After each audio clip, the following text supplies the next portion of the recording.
நீங்க தெரியாதனமா dark வெப்புக்குள்ள enter ஆகுறீங்கன்னு வச்சுக்கோங்க. அதுக்குள்ள ரெட் ரூம்னு சொல்லப்படுற ஒரு இடம் ஒன்று இருக்கு. தப்பி தவறி கூட அதுக்குள்ள மட்டும் போயிடாதீங்க, ஏன்னா அது ரொம்ப மோசம். ஒரு சிகப்பு கலர்ல ஒரு ரூம் ஒன்று இருக்குமா, அந்த ரூமோட நடுவில் இது மாதிரி ஒரு சேரை போட்டு அதில் ஒரு ஆணையோ பெண்ணையோ கட்டி போட்டு அவங்கள எப்படியெல்லாம் டார்ச்சர் பண்ண முடியுமோ அப்படியெல்லாம் டார்ச்சர் பண்ணி அந்த ஒரு வீடியோவை லைவா டெலிகாஸ்ட் பண்றது தான் இந்த ஒரு ரெட் ரூம்ஸ்னு சொல்லப்படுறது. ஸோ இந்த மாதிரி மனுஷங்களை டார்ச்சர் பண்றது சில சைக்கோங்களுக்கு ரொம்பவே பிடிக்கும். ஸோ அவங்க என்ன பண்ணுவாங்கன்னா அந்த டார்க் வெப்பை சர்ச் பண்ணி இந்த மாதிரி ரெட் ரூம்ஸ் எங்கே இருக்குன்னு சொல்லி அதுக்குள்ள போய் நுழைஞ்சு இந்த மாதிரி வீடியோஸை தேடி தேடி பார்த்து அவங்களோட சைக்கோ தனமான ஆசைகளை தீர்த்துப்பாங்களாம். அது எப்படி சனத்து ஒரு வீடியோ பார்க்கறதால அவங்களோட ஆசைகளை தீர்த்துக்க முடியும்னு சொல்லி கேட்குறீங்கன்னா, இது ஒரு லைவ் வீடியோங்க. ஸோ யாரோ ஒருத்தர் உலகத்தில் இருக்கிற ஏதோ ஒரு கார்னர்ல இருக்கிற ஒரு ரூமுக்குள்ள இந்த மாதிரி மனுஷங்களை டார்ச்சர் பண்ணி இந்த வீடியோவை லைவா டார்க் வெப்ல போட்டுட்டு இருக்காங்க. ஸோ இந்த வீடியோவை பார்க்குற மக்கள் என்ன பண்ணுவாங்கன்னா, அந்த வீடியோட கமெண்ட் செக்ஷன்ல, அதுவும் லைவ் கமெண்ட் செக்ஷன்ல போய் இவங்களை எப்படி டார்ச்சர் பண்ணுங்க, அவங்களோட கையை வெட்டுங்க, அவங்களோட கண்ணை பிடுங்குங்கன்னு சொல்லி அவங்களுக்கு என்னெல்லாம் தோணுதோ அது எல்லாத்தையும் அந்த கமெண்ட் செக்ஷன்ல போஸ்ட் பண்ணுவாங்களாம். அண்ட் அதுக்கு சில பிட்காயினை இவங்க பே பண்ணி ஆகணும். ஸோ யார் ஹையஸ்ட் அமௌண்ட் ஆஃப் பிட்காயினை பே பண்ணுறாங்களோ அவங்களோட கமெண்ட்டை மட்டும்தான் இந்த ஒரு ஹோஸ்ட் எடுத்து பண்ணுவாங்களாம். எல்லாரும் சொல்லுவாங்க, நாங்கள் ஒரு முகமூடி போட்ட ஒருத்தனை இந்த டார்க் வெப்போட ரெட் ரூம்ஸ்லேருந்து பார்த்துருக்கோம். அண்ட் அவங்க கையில் சில இன்ஸ்ட்ருமெண்ட்ஸ் இருக்கும். உதாரணத்துக்கு கொட்டுவடி, கோடாலி, கத்தி மாதிரியான இன்ஸ்ட்ருமெண்ட்ஸை ஏதோ டாக்டர் சர்ஜரிக்கு போகிறது மாதிரி இப்படி வச்சிருப்பானா. அண்ட் அந்த ஒரு டூல்ஸை யூஸ் பண்ணி அவனோட கமெண்ட் செக்ஷனில் என்னெல்லாம் சைக்கோத்தனமான கமெண்ட்ஸ் வருதோ அண்ட் எந்த கமெண்ட்டுக்கு அதிக அளவிலான பிட்காயினை பே பண்ணியிருக்காங்களோ அந்த கமெண்ட்டை மட்டும் எடுத்து அவன் என்ன சொல்கிறானோ அதே மாதிரி இந்த மனுஷங்க மேலே இவன் எக்ஸிக்யூட் பண்ணுவானா. இந்த ஒரு ரெட் ரூமை நீங்களும் பார்க்கணும்னா அது நார்மல் சைட்டான கூகுள் எல்லாம் போய் சர்ச் பண்ணி பார்க்க முடியாது. அதுக்கான ஸ்பெஷல் ப்ரௌசரான தோர் ப்ரௌசரை டவுன்லோட் பண்ணி அந்த ஒரு தோர் ப்ரௌசர் மூலமாக தான் இந்த மாதிரி தடை செய்யப்பட்ட வெப்சைட்ஸ் எல்லாம் உங்களால் பார்க்க முடியும். ஒருவேளை நீங்கள் தோர் ப்ரௌசர் டவுன்லோட் பண்ணிட்டீங்க, இல்லைனா ஏதாவது ஒரு ஃபாரம்ஸில் இருக்கிற ஏதாவது ஒரு ரேண்டம் லிங்கை கிளிக் பண்ணி நீங்களும் இந்த மாதிரி ஒரு ரெட் ரூமுக்குள்ளே போயிட்டீங்கன்னு வச்சுக்கோங்க. உங்கள் ஸ்க்ரீன்லேயும் இதே மாதிரி ஒரு வீடியோ ரன் ஆகுது. பட் அது உண்மையான வீடியோ ஃபேக்கான வீடியோன்னு சொல்லலாம் உங்களால் கண்டுபிடிக்க முடியாது. ஏன்னா டார்க் வெப்பை பொறுத்த வரைக்கும் பண்ணுறது முள்ள மாதிரி தனமாக இருந்தாலும் அதில் ஜென்யூனான வெப்சைட்ஸை கம்பேர் பண்ணும்போது இந்த மாதிரி ஸ்கேம் பண்ணுற வெப்சைட்ஸ் தான் அதிகமாக இருக்கு. ஸோ இந்த ஒரு காரணமாக இந்த ரெட் ரூம்ஸ் உண்மையிலே இருக்கான்னு சொல்ற ஒரு மிகப்பெரிய கன்ஃபியூஷன் ஏற்படுது இல்லை. ஏன்னா நான் ரெட் ரூமை பார்த்தேன்னு சொல்லி இந்த ரெட்டிட் அண்ட் மற்ற ஃபாரம்ஸ்ல கமெண்ட் பண்ற யூசர்ஸ் இருக்காங்கல்ல, அவங்க உண்மையிலேயே ரெட் ரூமுக்குள்ள தான் போனாங்களா இல்லை ஃபேக்கான ஏதாவது வீடியோ பார்த்து இந்த மாதிரி கமெண்ட் பண்றாங்களான்னு சொல்ற சந்தேகம் நமக்கு மட்டும் இல்லை, FBI ஏற்படுது. FBI என்ன சொல்றாங்கன்னா, நாங்கள் கான்ஸ்டன்டா அந்த டார்க் வெப்பை கண்காணிச்சுட்டு தான் இருக்கோம். அண்ட் அதுக்குள்ள stolen credit card details, drugs, weapons and இல்லீகலான செக்ஷுவல் கண்டென்ட்ஸ் இருக்குமே தவிர ரெட் ரூம்ஸ் இருக்கிறதுக்கான வாய்ப்பே இல்லைன்னு சொல்லி அவங்க சொல்றாங்க.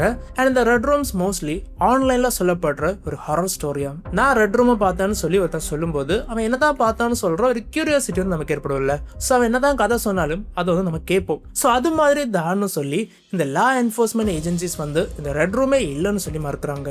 2 வருஷத்துக்கு முன்னாடி ஒரு யூசர் ரெட்டிட்ல போஸ்ட் பண்ண ஒரு போஸ்ட் தான் இது. அவர் என்ன சொல்றாருன்னா, அந்த டார்க் வெப்பை ஆக்சஸ் பண்ணும்போது எனக்கு 16 இல்லைன்னா 17 வயசு இருக்கும். ஸோ என்னோட ஃப்ரெண்டு சொல்லி தான் எனக்கு இந்த டார்க் வெப் முதல்ல நான் கேள்விப்படுறேன். ஸோ டெய்லி நான் என்ன பண்ணுவேன்னா அந்த டார்க் வெப்பை மினிமம் 2 hours ஆகுது யூஸ் பண்ணி வந்தேன். ஸோ அப்படி ஒரு நாள் ஒரு ஸ்ட்ரேஞ்சான ஒரு வியர்டு வெப்சைட் என் கண்ணில் மாட்டுது. நான் அந்த வெப்சைட்டை கிளிக் பண்ணி அதுக்குள்ள என்னதான் இருக்குன்னு சொல்லி ஸ்க்ரோல் பண்ணிட்டு இருந்தேன். அப்போ திடீர்னு ஒரு பாப்அப் நோட்டிஃபிகேஷன், இதை அக்செப்ட் பண்றீங்களா இல்லை ரிஜெக்ட் பண்றீங்களான்னு சொல்லி என் கம்ப்யூட்டர்ல காட்டுச்சு. அப்புறம் என்னோட வயசு என்னன்னு சொல்லி அது கேட்டுச்சு. நானும் 18ன்னு சொல்லி சும்மா ரேண்டமா போட்டேன். அப்புறம் திடீர்னு என்ன ஆச்சுன்னா ஒரு ரேண்டமான வீடியோ அந்த வெப்சைட்ல பிளே ஆக ஆரம்பிச்சிருச்சு. ஒரு பாலைவனத்தோட நடுவுல ஒரு காருங்க. மெல்ல அந்த காரோட டோர் ஓபன் ஆகுது. உள்ள இருந்து 2 பேர் அவங்களோட உடம்பு ஃபுல்லா காயங்களோட கைகள் கட்டப்பட்ட நிலையில அந்த ஒரு காரோட டோர் ஓபன் பண்ணி வெளியே வராங்க. அந்த பாலைவனத்தோட நடுவில் என்னடா நடக்குதுன்னு சொல்லி நான் யோசிக்கிற அந்த ஒரு கேப்புக்குள்ள ஒரு 3வது மனுஷன் அவங்க மேல பெட்ரோலை ஊத்தி அவங்கள உயிரோட கொளுத்துறாங்களாம். அதை பார்த்த உடனே நான் பயந்து என்னோட லேப்டாப்பை ஷட் டவுன் பண்ணேன். இப்படிதான் அந்த ரெடிட் யூசர் அவரோட first dark web experience share பண்ணியிருந்தாரு. ஸோ சேஃபா இருந்துக்கோங்க, டார்க் வெப்புக்குள்ள போகாதீங்கன்னு சொல்லியும் அவர் அதில் மென்ஷன் பண்ணியிருந்தாரு. இந்த ரெட் ரூம்ஸோட விஷயங்களா இருந்தாலும் சரி, இல்லைன்னா இவர் சொல்ற இந்த விஷயங்களா இருந்தாலும் சரி, இதெல்லாமே வியூஸுக்காக தான் இவங்க சொல்றாங்கன்னு சொல்றதுதான் கவர்மெண்ட் அஃபிஷியல்ஸோட ஆன்சராக வந்துருக்கு. ஏன்னா உண்மையிலே இந்த மாதிரி ஒரு கிரைம் நடந்தா அது எப்படி எங்களுக்கு தெரியாமல் நடக்கும்னு சொல்றதான் இந்த FBI அஃபிஷியல்ஸோட பதிலாக வந்திருக்கு. இந்த வீடியோ டார்க் வெப்பில் சில வருஷங்களாக சர்க்குலேட் ஆகிட்டு இருந்த வீடியோ அண்ட் சில வருஷங்களுக்கு முன்னாடி தான் இது வந்து சர்ஃபேஸ் வெப்பை ரீச் ஆயிருக்கு. அண்ட் இதில் பாருங்க, பாத் டப்பில் ஒரு உருவத்துக்கு யாரோ ஒருத்தர் ஃபீடிங் பண்ணிட்டு இருக்காரு. அதை பார்க்கறதுக்கு ஒரு மனுஷனை கொலை பண்ணதுக்கு அப்புறம் அவனை கார்பேஜ் பேக்கெல்லாம் ரேப் பண்ணி அவனுக்கு இன்னும் உயிர் இருக்குன்னு சொல்லி ஒரு சைக்கோ அவனை ஃபீட் பண்றது மாதிரி இருக்குல்ல. சேர்ல போட்டு வச்சிருக்கான், ஸ்டேர் கேஸ் கீழே போட்டு வச்சிருக்கான். அண்ட் இம்பார்ட்டன்டான விஷயம் என்னன்னா அதுக்கு வாயே இல்லை. அப்படி இருந்தும் அவன் என்னத்தை ஊட்டி விடுறான். அந்த வீடியோ முடியும் போது அவர் என்ன பண்றாருன்னா அந்த ஒரு உருவத்தை ஒரு கேஸ் ஸ்டவ் மேல தூக்கி வச்சு அதோட வயித்தை கட் பண்ணி அதுக்குள்ள இருந்து ஏதோ எடுத்துட்டு இருக்கான். ஸோ இது வந்து டார்க் வெப்புக்குள்ள சர்க்குலேட் ஆகிட்டு இருந்த ஒரு வீடியோ வந்து சொல்லப்படுது. அண்ட் சிலர் என்ன சொல்றாங்கன்னா ரெட் ரூம் டார்ச்சருக்கு அப்புறம் தான் இந்த சைக்கோ இவங்களை இப்படி போட்டு பண்றாங்கன்னு சொல்லி சிலர் வந்து சொல்றாங்க. பட் இதோட நண்பகத்தன்மை வந்து சரியா தெரியல. இந்த டார்க் வெப்புக்குள்ள எந்த அளவுக்கு சைக்கோ பார்த்து இருப்பாங்கன்னு சொல்றதுக்கான உதாரணம் நான் அடுத்து காட்ட போற இந்த ஒரு வீடியோ. இந்த வீடியோல ஒரு யூடியூபர் டார்க் வெப்பை ஆக்சஸ் பண்ணிட்டு இருக்காரு. அண்ட் அப்போ அதோட கமெண்ட் செக்ஷன்ல இவங்க கேட்டு வச்சிருக்கிற விஷயத்த பாருங்க. ஹியூமன் இன்ஃபேன்ட், அதாவது வயிற்றுக்குள்ள வளர்ற சிசு, அது ஒருத்தருக்கு வேணுமா? அண்ட் அதுக்காக அவர் எவ்வளவு காசு வேணாலும் தர தயாரா இருக்காங்களாம். ஸோ பேசிக்கலி நம்ம நினைச்சு கூட பாத்துறாத அளவுக்கு சைக்கோத்தனமான ஆசைகள் கொட்டி கிடக்கிற ஒரு இடம் தான் இந்த ஒரு டார்க் வெப். இந்த டார்க் வெப்புக்குள்ள மிஸ்ட்ரி பாக்ஸ்னு சொல்லப்படுற ஒரு கான்செப்ட் ஒன்று இருக்கு. அதாவது ஒரு ரேண்டமான ஒரு வெப்சைட்ல போய் நீங்க ஏதாவது ஆர்டர் பண்றீங்க அண்ட் பார்சல் உங்க வீட்டுக்கு வருது. பட் அந்த ஒரு பார்சலுக்குள்ள என்னதான் இருக்குன்னு சொல்லி உங்களுக்கே தெரியாது.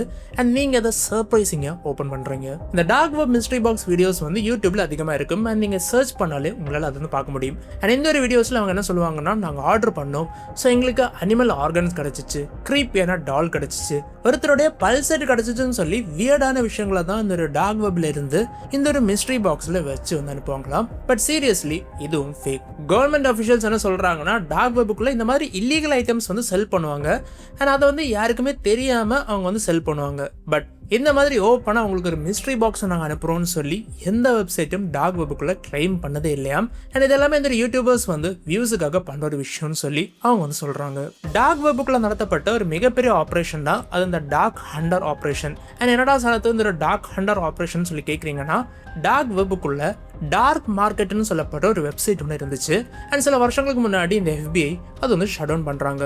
ஸோ FBI அதை ஷட் டவுன் பண்ணும்போது அவங்களுக்கு அந்த வெப்சைட்டோட டேட்டா அண்ட் அதோட யூசர்ஸோட டேட்டா வந்து கிடைக்குது.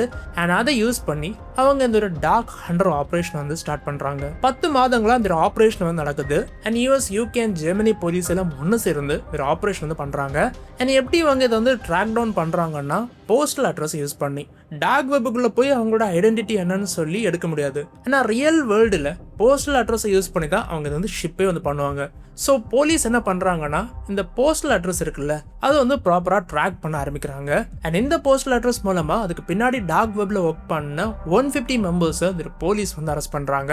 அண்ட் அது மட்டும் இல்லாம $31 million இன் கேஷ் அண்ட் கிரிப்டோவையும் அவங்க வந்து சீஸ் பண்றாங்க.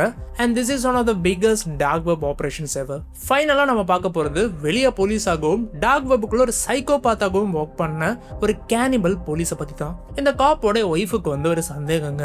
அதனால நைட்டு ஃபுல்லா தன்னோட ஹஸ்பண்ட் லேப்டாப் முன்னாடி உட்காந்து என்ன பண்ணிட்டு இருக்காருன்னு சொல்லி. ஏன்னா அவர் வந்து ஒரு சாஃப்ட்வேர் டெவலப்பர் இல்ல, ஒரு போலீஸ் ஆஃபீஸர். ஸோ மார்னிங் வந்து டியூட்டிக்கு போவாரு, நைட் வந்து படுத்து தூங்கணும், அப்படித்தானே பண்ணணும்.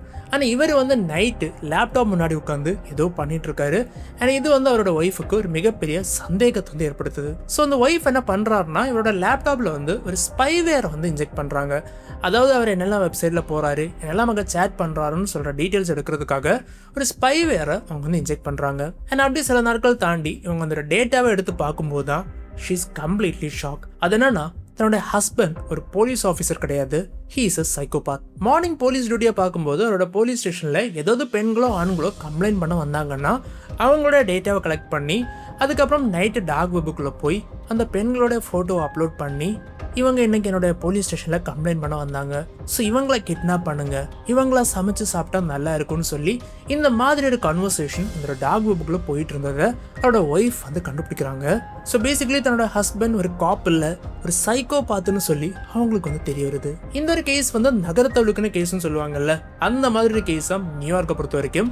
ஏன்னா ஒரு போலீஸ் ஆஃபீஸரை டார்க் வெப்புக்குள்ள ஒரு சைக்கோ பாத்தா இருந்திருக்காருன்னு சொன்னா எப்படிங்க? So ladies and gentlemen, coming to the end of the video. இந்த வீடியோ டார்க் வெப்பை ப்ரொமோட் பண்ணுற ஒரு வீடியோ வந்து கிடையாது.